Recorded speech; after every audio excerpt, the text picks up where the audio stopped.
July 1930.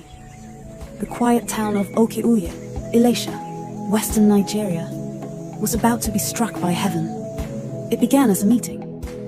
Faith Tabernacle, a growing religious movement, had called their pastors and leaders to a conference, July 9th and 10th, a Wednesday and Thursday, to deliberate 24 doctrinal issues. Questions that divided them.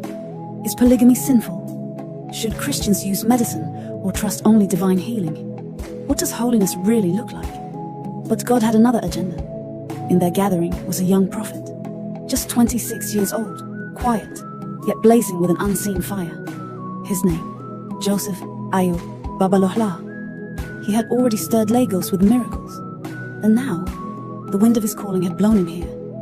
Meanwhile, in a remote town, Iganda not far from Oke-Uye in Elisha, in a little household, a storm of sorrow had broken. That evening, July 9th, a 10-year-old boy, John Obi Ogundipe, died. His mother wailed. Neighbors ran. At least 7 herbalists were called through the night, one after the other, but all failed.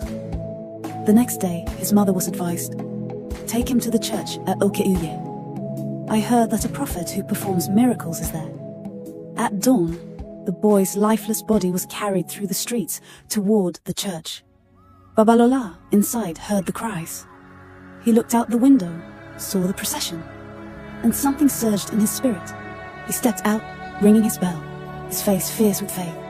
Stop, he commanded. He stood over the boy, rang the bell again, and prayed like a man wrestling heaven itself. Come back to life in Jesus' name.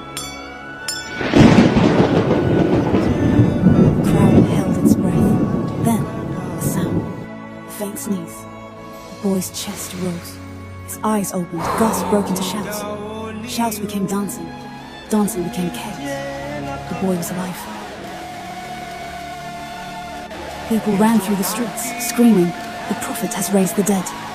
And that was just the spark. By afternoon, the news had swept beyond Iganda. By evening, crowds were pouring into Oke-Uye. The lame dragging themselves, the blind led by hand, the sick carried on mats, all desperate to touch the man with the bell. The next day, the little church could no longer contain them. A rough wooden table was dragged outside and turned into a stage. Babalola climbed up, bell in one hand, Bible in the other, praying over buckets and bottles of water he had asked them to bring. As the people drank and used the water, miracles multiplied. The deaf heard, the crippled ran, the oppressed screamed as demons fled. For weeks, the revival roared. Still the crowd came, from Cameroon, Benin, Ghana, Togo, Ivory Coast.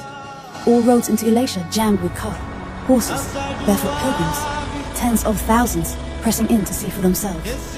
For nearly 2 months, July through August, the hills of Oke-Uye burned with glory.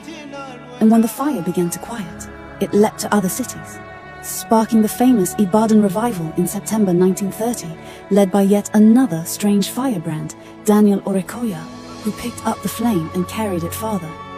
The blaze could not be contained.